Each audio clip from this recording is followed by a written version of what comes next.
Hi everyone, thanks for coming. Hi Karma. Hi, Amy. Um, as Ali said, my name is Amy Ryan. I'm the Executive Director of the Montana World Affairs Council.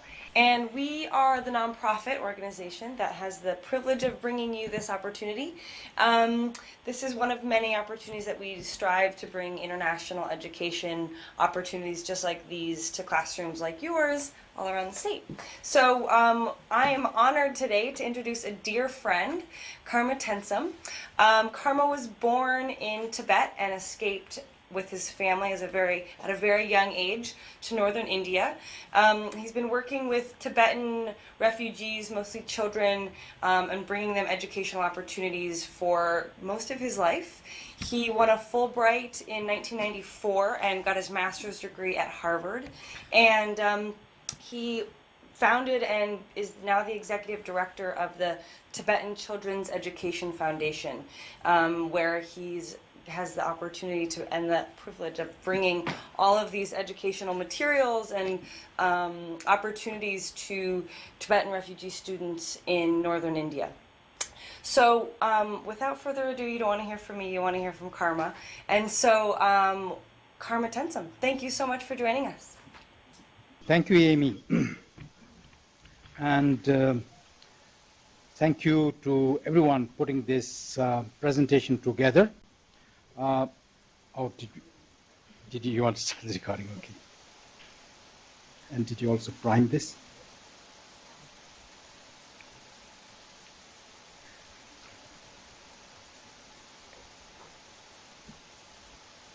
So today our topic is on Tibet, rather the Tibetan culture, and we are going to talk about the worst fears for our culture as well as our best hopes.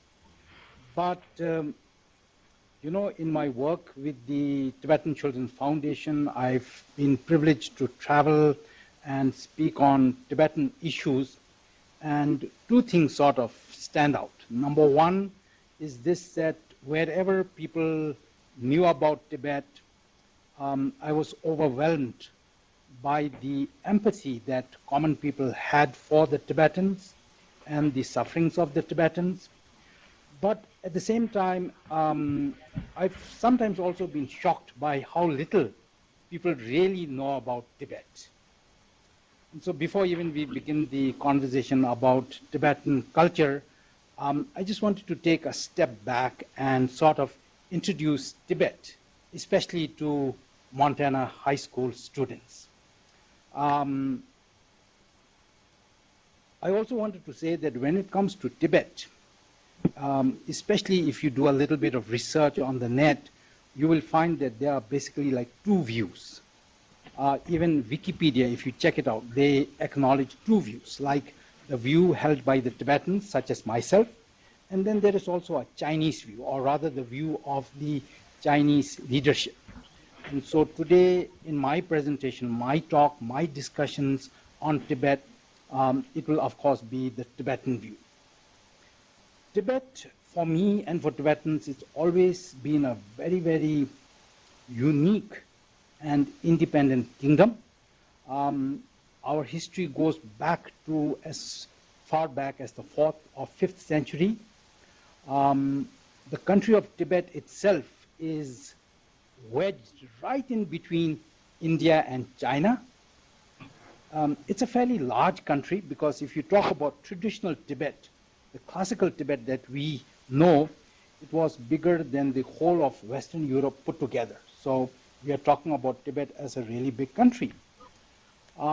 But as it pertains to the topic that we have, you know, like the struggles of our culture, what happened was this, that in 1959, as part of that huge communist movement that started out in China under Mao Zedong, Tibet got occupied by China.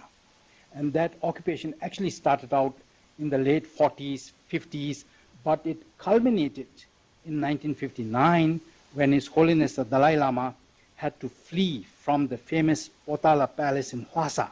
He had to flee into exile into India. About 100,000 Tibetans followed His Holiness into India. And my family, or rather my parents, they were also part of those Tibetans that escaped into exile. And yours truly, I was only 2 years old at that time.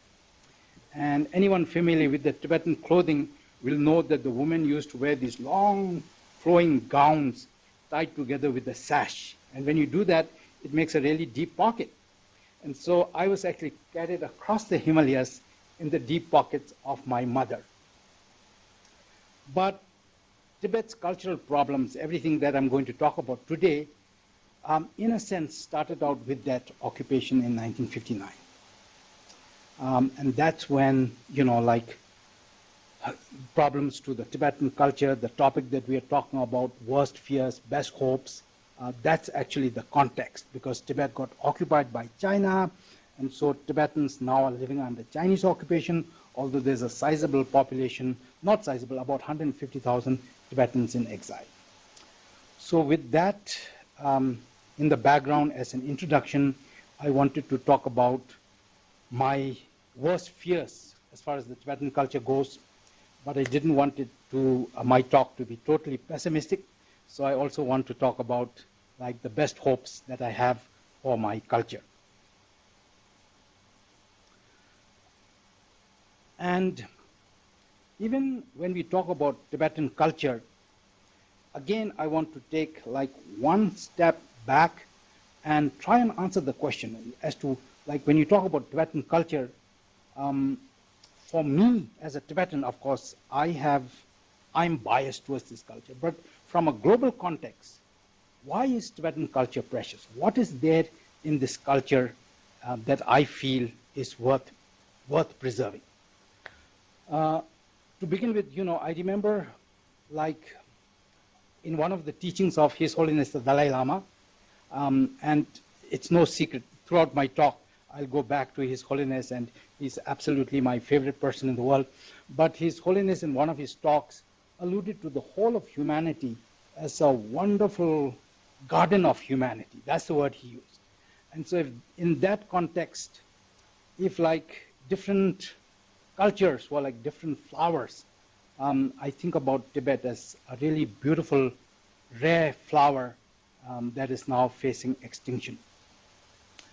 I also believe that Tibetan culture is precious because it is an ancient culture. It's a culture full of wisdom, and it is also a very unique culture. Several months ago, I was privileged to be part of a conference in Seattle. It was actually the American Art Therapists National Conference. And so they were focusing on using art as a therapy, and it was absolutely fascinating. To any young Montanan student interested in art and also interested in helping others, I would say that art therapy is a wonderful subject to follow, but I digress. Back to Tibetan culture. And during these presentations, various artists, they were focusing on their different art and how they were using for therapy. And we had the privilege to present the image in front of you, which is a Tibetan sand mandala. And the Tibetan sand mandala is perhaps, it sort of sums up all that is rich, beautiful, based in Buddhism. And through our discussions at the conference, we came to know that as far as using art as a therapy is concerned, the Tibetans with the sand mandala creations, the sand mandalas were always used for rejuvenation, for healing at an inner level. We may have been one of the first cultures in the world to actually use art as a therapeutic form. So I truly believe that the Tibetan culture is unique. I believe that it has a lot to offer, and I believe it's worth studying as to why it is in danger today. The Tibetan culture, another reason why, especially in the context of China and the world where we live in, I think is especially worth preserving, is in that huge landmass which we label China. And remember, they've got like 1.3 billion people there. Tibet, I believe, is an oasis of spirituality. While the rest of that part of the world, that country focuses so much on the economic boom. And you know, we correctly celebrate that. For me, Tibet provides that spiritual haven, that it is that center where you can recharge your soul and where you can get a perspective of all that economic boom that is taking place. And this also spirituality is not something that is new. It has been something that has been there for centuries together. In my talks, I point out that while in the West, you have built these wonderful learning centers. Like I myself, I was privileged to go to Harvard. I know that there's wonderful universities like Oxford, or even like a University of Montana right here, and you all focused on the science and the mathematics and made this world the wonderful world that it is. In Tibet, what we did is we focus on spirituality. And so instead of building these wonderful colleges, we build monasteries. At the time of the Chinese occupation in 1959, there were almost like 6,000 monasteries, all dedicated to the study of only one thing, and that is spirituality. All trying to study what is basically between our 2 ears, trying to study the human mind, trying to study human consciousness. And as a result of that, a unique culture, a unique spiritual culture inhabited that Himalayan region, which we call Tibet. And that culture of spirituality, nowadays best epitomized by His Holiness the Dalai Lama and his talks around the world, is something that I'm so proud of as a Tibetan to share, and it's something that I feel is not only worth for the Tibetans, but maybe for the whole world. So we have these monks in the monasteries that, talks, that study the spirituality, but what did it actually do for the Tibetans? What did it teach to the Tibetan children itself? And I can tell you that one of the first things that parents teach to the Tibetan children is to pray. And that also to pray for the welfare of all sentient beings. We have a prayer, it's called the immeasurable thoughts. And in that thought, it encapsulates the thought that when we pray that all human beings not only have happiness, but they have a means to that happiness. We pray that everyone is devoid of suffering. Not only that, but they are devoid of all the causes of suffering. And we pray that everyone is able to live in equanimity and balance. That's one of the first prayers that Tibetans teach to the children. And as a result, the sum result, I believe, is this huge emphasis which Tibetans lay on compassion, on altruism. If you listen to the messages of His Holiness the Dalai Lama, his core message is to have these wonderful human values so that in loving and having compassion for others, you yourself are often the recipients of that happiness. And so this basic thought that in order for yourself to be happy, you try and have compassion, you try and have altruism for others, I think is a very refreshing thought in the modern world that we live in. So this wonderful culture, at least from my side, is now having, like, because of the situation in Tibet, because of what happened in '59, that culture is truly threatened. And now we come to like the core of our talk today. How is it threatened? What are those things that threaten Tibetan culture? Well, I'm going to divide it into two segments. The first one is threats to the Tibetan culture in Tibet under Chinese occupation, and then later we'll talk about Tibetan culture in exile also.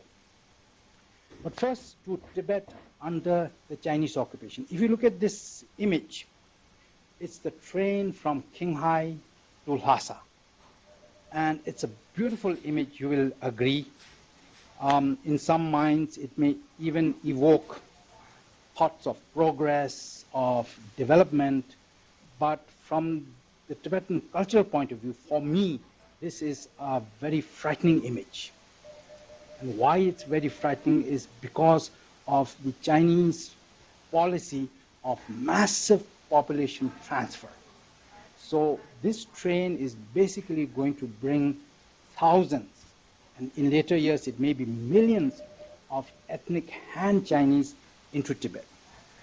Already in Tibet, estimates are that there are more ethnic Han Chinese than Tibetans in Tibet. Just to, I want you to imagine something unimaginable. Like right here in Montana, if you have like another race of people come so that, that race of people become much more than the people, the native Montanans here. If they come with a different language, say that if a group of people came here to Montana, all speaking Tibetan, to the extent that your textbooks are now beginning to be written in Tibetan, then you get an idea of what I'm talking about. So that this policy of transferring huge populations from mainland China to Tibet, in my opinion, poses one of the biggest threats to Tibetan culture. Earlier, I talked about the 6,000 monasteries that Tibetans had built over the centuries of spiritual practice. Well, the Cultural Revolution, the occupation of Tibet changed all that. During that period of, I don't know, I just call it madness, when there was all that destruction and killing, over 1 million Tibetans were killed, and practically all those 6,000 monasteries, which were like the treasure troves of Tibetan culture, they were practically destroyed. And so that again posed a huge threat to our culture. And with the destruction of the monasteries, of course, that oasis of spirituality that I talked about, like the monks all trying to study spirituality, their numbers just came down so much. Sera Monastery, before the Chinese, we had about over 5,000. Now it's got about 550. Drepung had 7,000 plus. Now it has 300. Gandhe Monastery, which is, it had 3,300. Now estimates put it at less than 200. And so these figures just give us the sense that the core Tibetan culture of spirituality and all that is just going down so much. But what for me, and I'm an educator, what for me is even more bothersome than the monasteries, and don't get me wrong, I care deeply about what's happening to the monasteries, is what is happening to the common Tibetan children. Like, what is the education like in China? What does it do to help Tibetan children learn about their culture? And from all that we know, it seems like the education policy in Tibet is basically geared towards assimilating the Tibetans into the mainland Chinese, towards getting loyalty from them, and not so much emphasis is there on educating the Tibetans in a way that will root them in their own culture. For me, one of the biggest problems is this, that the medium of instructions in many of the schools in Tibet under Chinese occupation seem to be Chinese. And I don't completely blame the authorities, because Chinese, after all, is the language of the commerce. So if Tibetans are to gain employment, they have to be proficient in that. But from a cultural point of view, that is such a loss, because anyone who's into the study of culture will tell you that if you lose your language, that is the first step towards a fast journey towards the loss. And I know that Tibetans are concerned about it. One way that I know is this, that we have Tibetan schools in exile in India, and I'll talk more about it. We have these Tibetan schools, and these Tibetan schools, they try to teach the Tibetan language. They try to teach the Tibetan culture. And over the past years, what has happened is this, that every year there's a trickle, sometimes 20, sometimes maybe in the hundreds, of children from Tibet actually crossing over the Himalayan passes and trying to, escape into these schools in India simply because they want an education that grounds them in the Tibetan culture. Please come. No problem.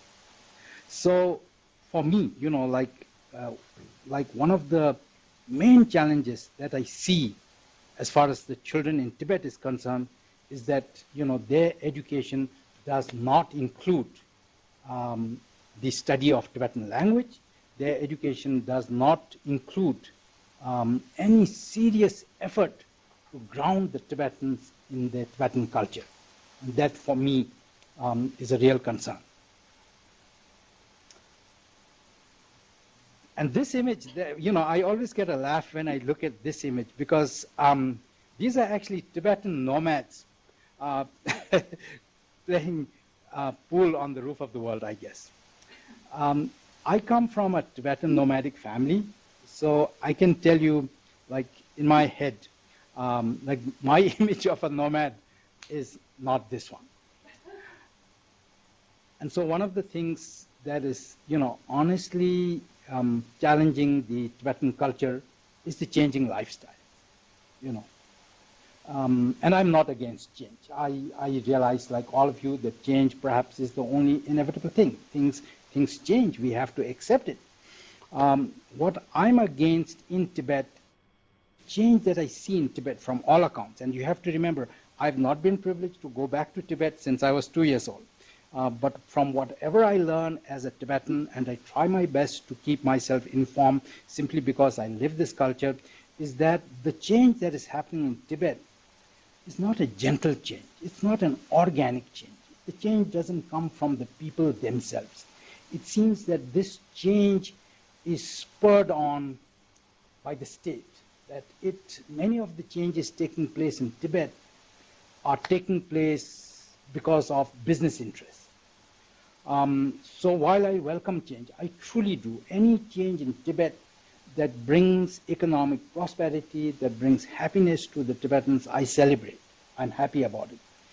But I'm not sure that I'm a fan of, a slew of casinos or billiard tables or other money-making ventures,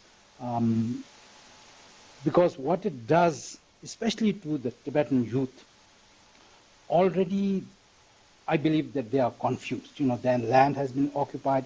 They have a mother tongue which is Tibetan, but that is not being taught in school. All around them, they see this massive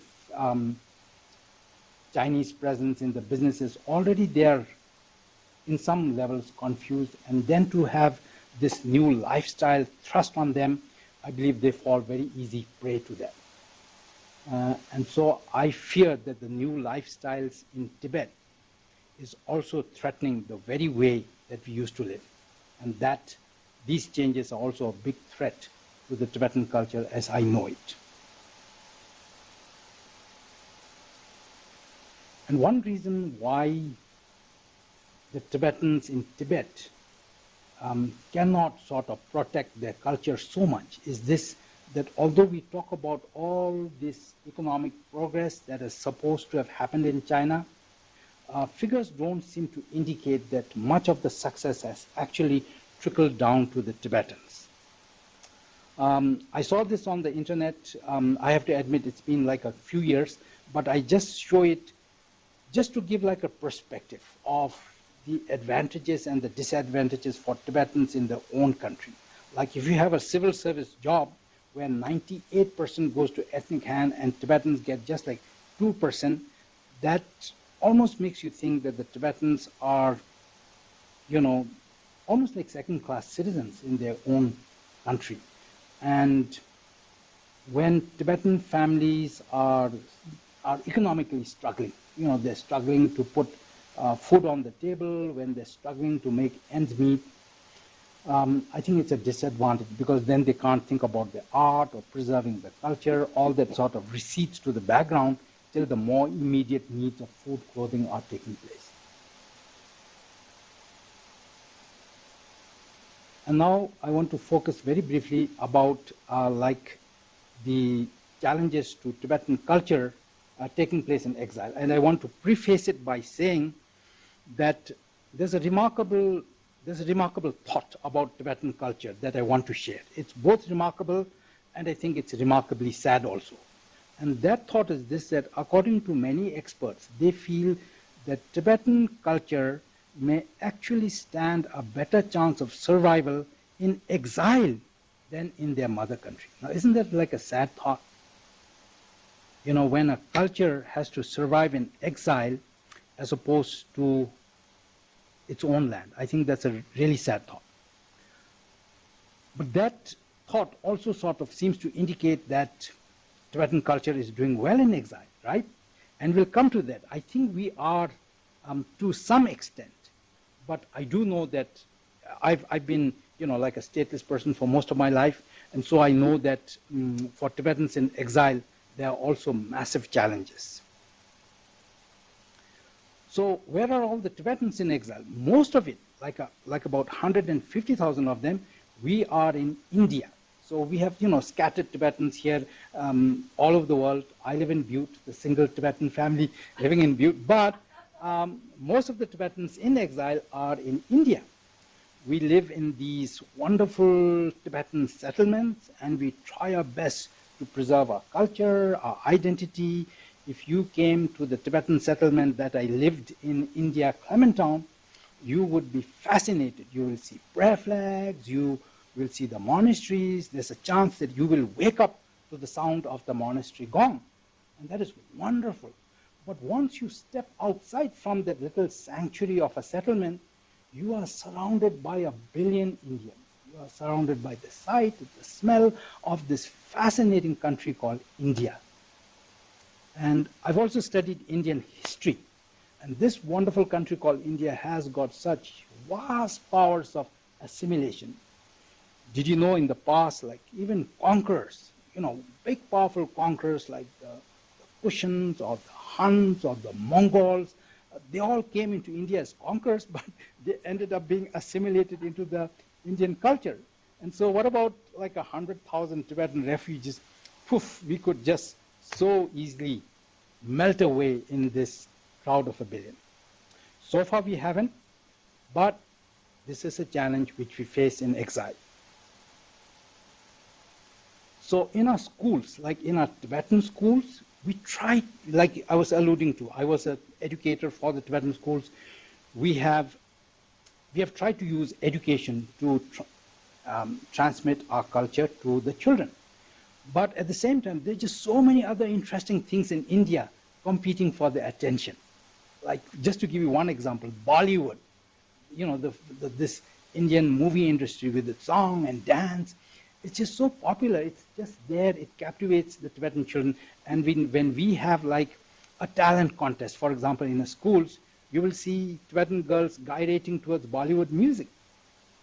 And so, you know, what I'm trying to say is, apart from like the Tibetan culture which we are trying to teach to our children, in India there's just so many other things that want to capture the interest of our children also.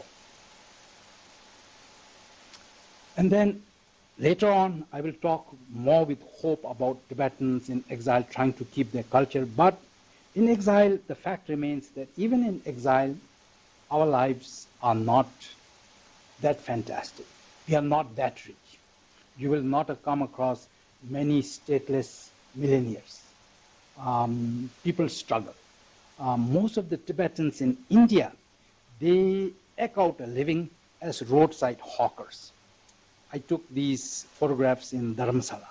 And as a Tibetan, for me it was very difficult to take, you know, photos of them sitting by the side of the road. So the best I could do is, you know, take the photos when they were not there. So my apologies that you don't see the smiling Tibetan faces in them, but at least it gives you like this image of what a life, how they are trying to make a living. And again, it goes back to the theme that when you're struggling to make your own ends meet, so much more difficult to try and preserve your culture and focus on finer things like that. So those were, like both in Tibet as well as in India, those were some of the challenges that Tibetan culture faces. I don't know. I'm at this point of time, I don't want to be fully pessimistic, but knowing the challenges as well as I do, I know that the dangers are real. But at the same time, I want to talk about, like the hopes. Is that completely gone? If it is completely gone, why talk about it even? So, there are some good hopes. There are some things that people can do. And I think it's, for us living here in Montana, it begins with sharing that Tibetan culture. And I believe that I'm doing my part today, and anyone listening to the program, just by listening, you are sharing your part in preserving Tibetan culture. This image is of this Tibetan dancers called the Chaksampa. They came out of California, and I don't know whether you saw it, but we performed at the Butte Folk Festival a couple of years ago. And I was just thrilled to have all these Tibetan artists perform right here in Butte. In my work with the Tibetan Children's Education Foundation, I travel and I share Tibetan culture. I've traveled with, monks who create sand mandalas. Did you know that I also traveled with a monk who creates wonderful sculpture using butter? We call it butter sculpture. So, one of the ways that we can help Tibetan culture is just by raising awareness of it. Even if, like in the, small classrooms, if children are talking about Tibet and touching prayer flags or something like that, I just feel that Tibet stays in their consciousness. And then when we talk about our best hopes, I have to admit as an educator that my best hope always is with the children. I feel like, the best thing we can do as educators and as parents is help pass on this to our children. And if our children like it and they keep it in the heart, oh my God, then I think that we have hope. Look at these beautiful young kids learning to pray at a really young age. I love this image. You'll have to help me again, Kathy. This one is not behaving.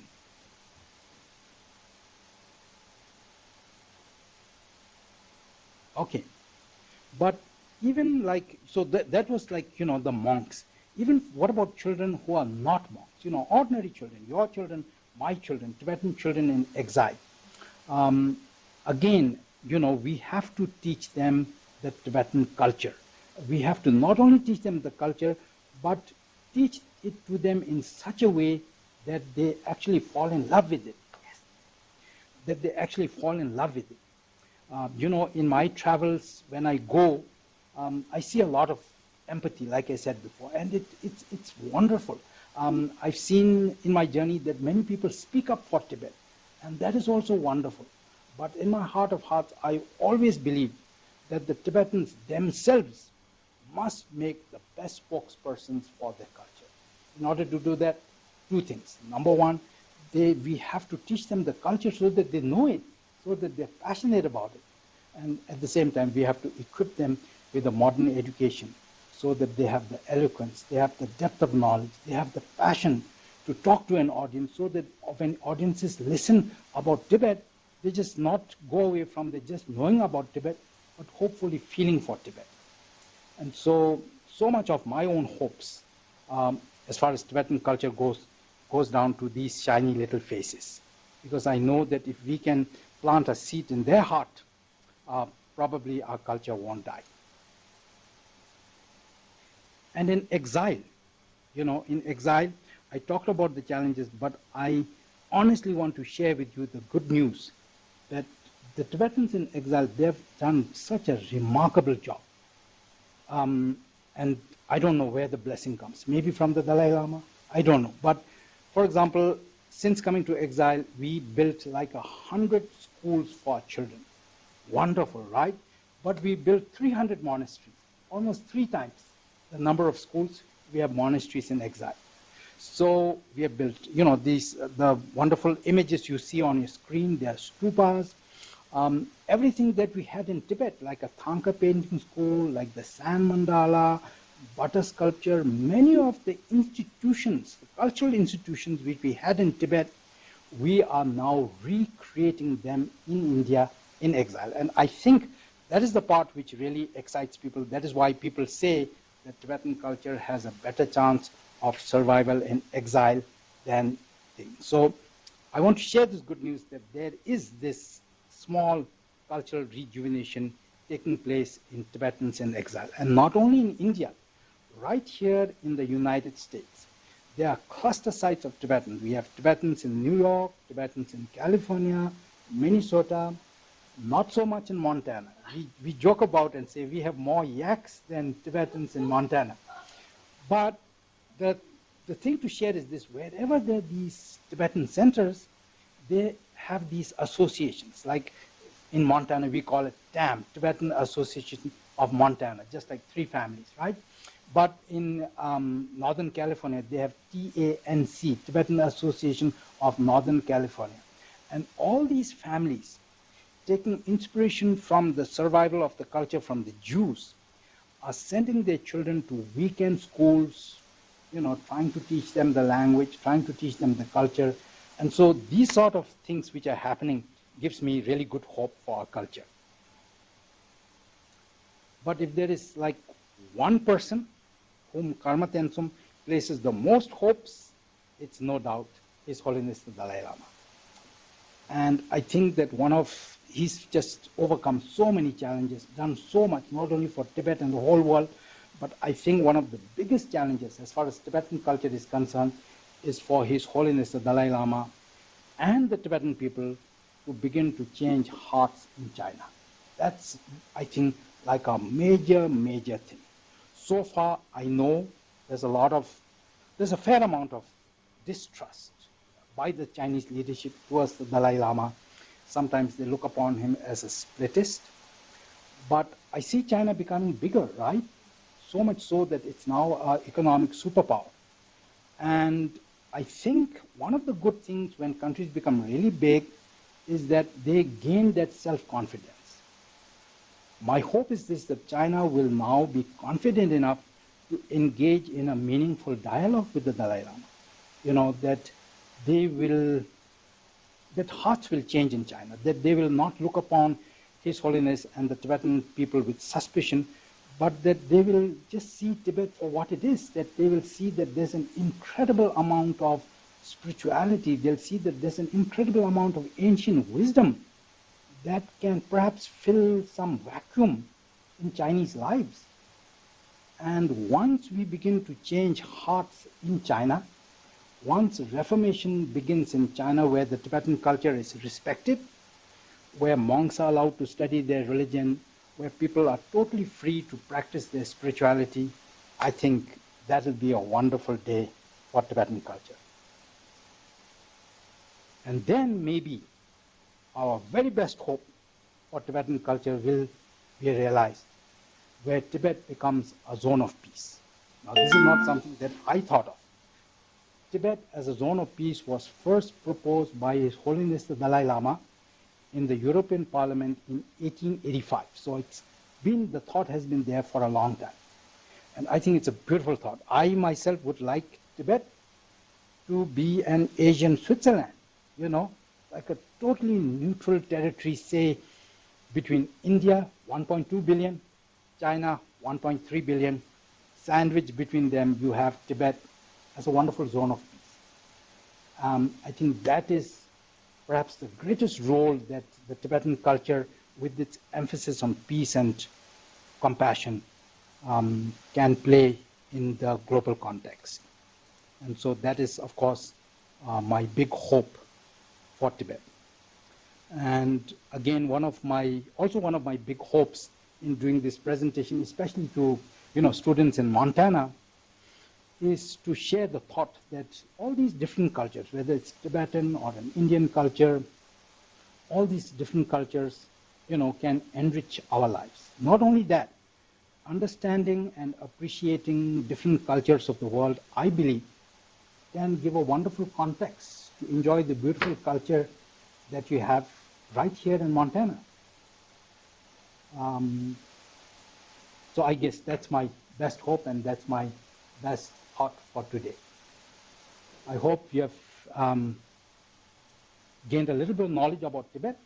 What I would absolutely love from my students who are watching this program today is if you have any questions on Tibet, anything at all, and it doesn't even necessarily have to focus on the culture, any curiosity at all. You might have like seen an image of a Tibetan sticking his tongue out, or circumambulating a prayer wheel. Any question at all about Tibet, I'm so happy to share this moment with you. So I welcome any questions at all from any student or any classroom that is watching this program. Thank you so much. Let's go ahead and start with Freud right now. And Kathy, I'm wondering if you could make it so that Mr. Tensum is in the large picture as opposed to pushing the content, just so that we can have more of a dialogue with him. I have no idea how to do that. Okay, that's no worries. Okay, so Freud, do you have some questions for Mr. Tensum?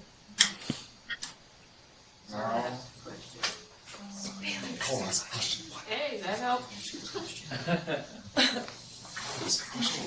Okay, I have one question for Freud. And anyone can answer it, okay? And the first, my question is this: what is the image that comes to your mind, if any at all? What is the image that comes to your mind when you hear the word Tibet? Any image that comes to your mind at all? Didn't they make the movie with Brad Pitt, 7 Years in Tibet? Oh, Brad Pitt, 7 years into it. You know, that is such an interesting thought. It reminds me of an interesting incident. I was traveling with this monk called the Venerable Nawang, and I think we were at the Lewis and Clark Interpretive Center just outside Bismarck, North Dakota. And we had this group of high school students attend the Sand Mandala, and I don't think they were like totally impressed with the monk that was doing it. But then I introduced him. I said, this is the Venerable Nawang. He was one of the actors that starred in the Brad Pitt starrer 7 Years in Tibet. Oh my God, the intensity level in the room just went up so much.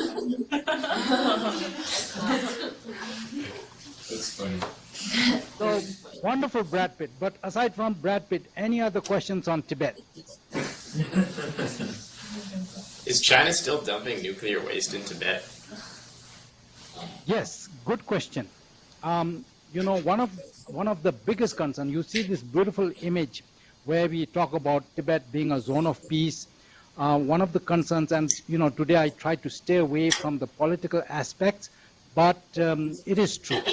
It's true that a lot of the nuclear wastes are being dumped in Tibet, and a lot of the Tibetan forests, they are also being deforested. So there are ecological concerns, huge ecological concerns in Tibet under Chinese occupation also.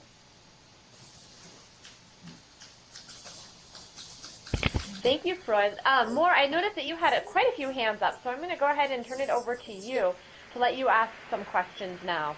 All right, do you want to do that? Jordan? Okay, go ahead, Daniel. My name is Daniel, and my question is, was there any important reason why the women had large pockets? Oh, right. Good question. Well, it was just like a, you know, it was a utility in the sense that I want you to try and imagine like a huge gown, like you have like a bathrobe gown almost. That's like the type of clothes which the Tibetan women wore. And so when you tie a sash at the waist, you know, if you have a bathrobe and if you tie a sash around the waist, a pocket automatically, it becomes like a pocket, right? Because, you know, you have the sash tied around your waist. And so that's like the reason why the Tibetan women had those big pockets. It was way the garment was worn. I guess that's my best answer. My name's Caitlin, and my question is, what is the government in Tibet today? What form? Can you repeat your question one more time, please? What is the form of government in Tibet Oh, good question. today? Caitlin, the whole of Tibet right now is under Chinese occupation, and so everything there in Tibet is run under the communist system So it's a one-party communist party that sort of forms and runs the administration in Tibet, as it does in other parts of China also.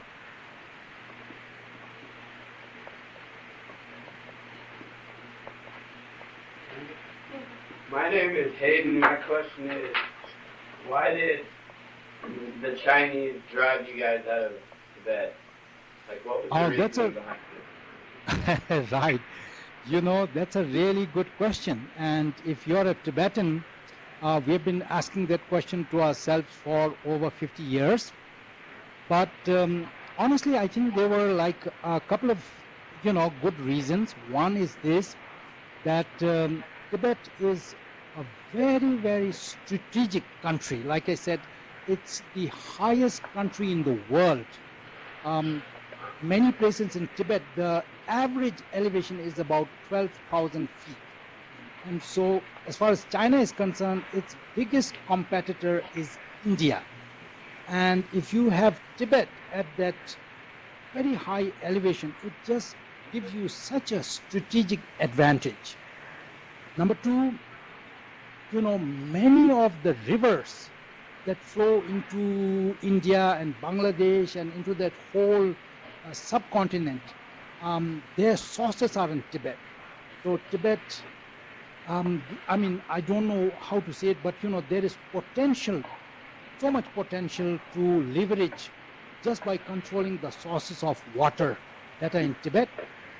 And then I talked to you about how big Tibet is. It's right now, it forms almost like 1/4 of what they call China.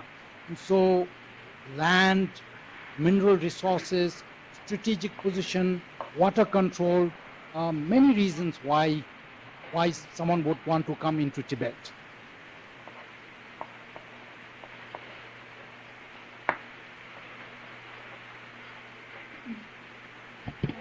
I'm Caitlin again, and Okay.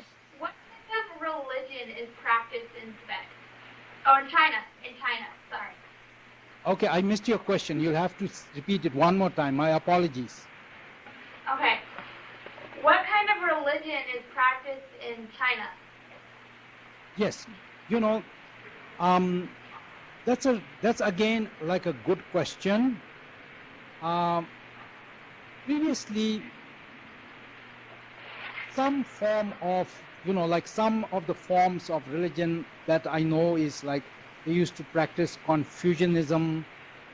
There are some other sects that they were practiced. But to answer your basic question, and I want to put it in the context of the Buddhism that we practice in Tibet, is this, that historically China was also like one of the countries where Buddhism spread in a big way, in a really big way. But over the time, since China became a communist state, there is almost like no religion, no real religion, to the best of my knowledge, that is being followed in China. And that is why I was trying to emphasize and say that because people have this sort of vacuum in their lives, the spirituality of Tibet would be of immense value for Chinese lives also.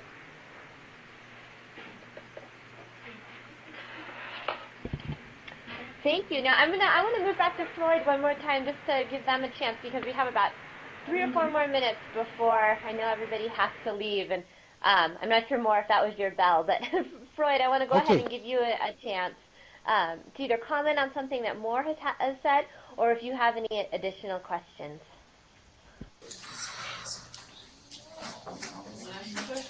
What's the biggest fear Tibet has other than losing their religion?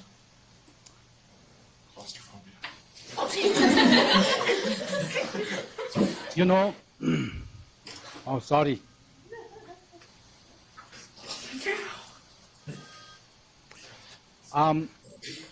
So I think for Tibetans, you sort of somehow caught the nerve of what I was saying. Our biggest fear, no doubt, is the fear of losing our spirituality, fear of losing our culture. That is no doubt our biggest fear.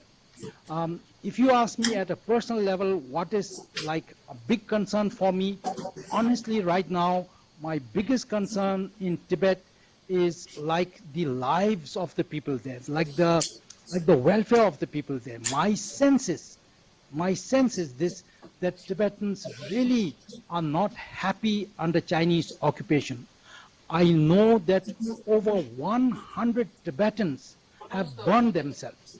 They, just given up their body, just to say that they are just so unhappy, just to say that they want His Holiness the Dalai Lama back in their lives, just to say that they want the Tibetan way of life. So for me right now, one of my biggest fears is for like the Tibetan people in Tibet itself, how their lives are impacted by the occupation. I want those guys to be happy.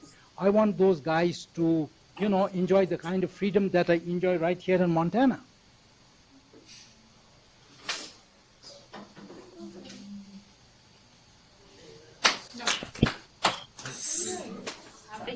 Thank you, Freud. It is just about time for us to go, and so I'd like to just take a minute and thank Karma Tensum for joining us today and sharing about the amazing culture of Tibet, as well as the hopes and the fears that surround that. So please go ahead and tell me. Oh, thank you.